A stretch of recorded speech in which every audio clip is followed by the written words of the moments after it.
It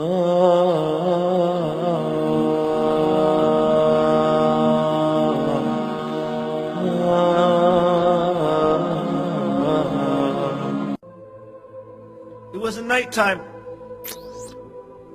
when everybody had gone to sleep. A man gets up. He turns on the TV. All of his family are deep asleep.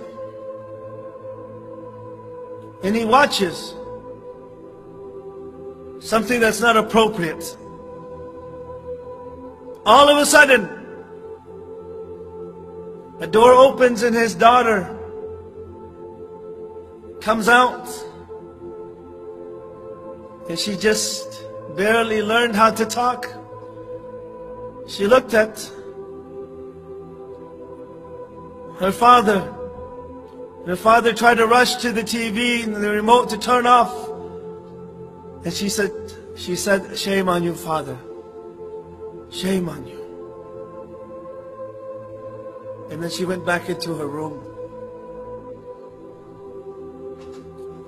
And so that man, after turning off the TV, those words resonated in his head. "Shame on you, Father.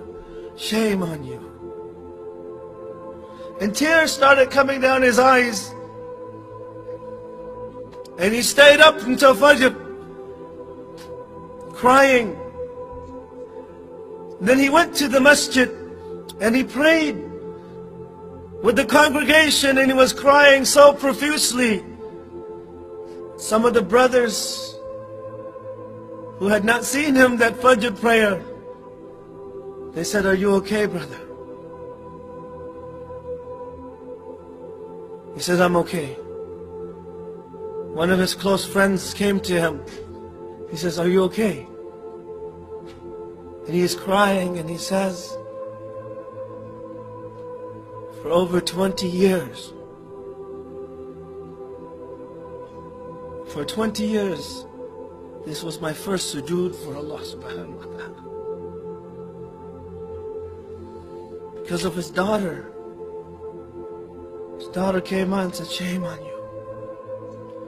So he went to work that morning. And of course he was very tired because he didn't get much sleep at night. His wife tried to call him, but she couldn't reach him. He came home and she said, "Honey, our daughter just passed away." His daughter passed away. And those words again came, the last words that she heard were, "Shame on you, Father. Shame on you."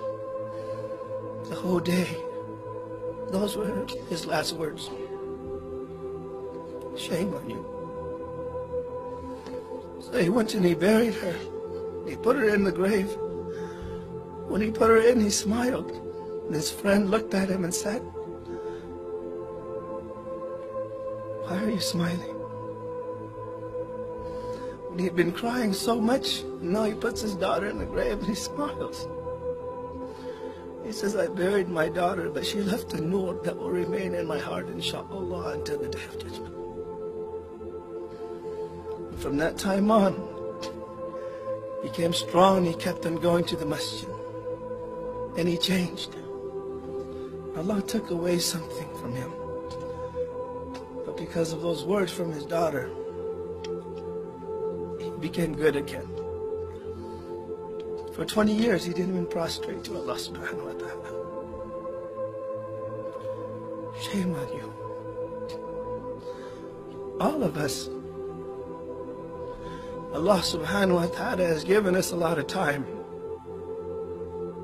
to change, to improve ourselves.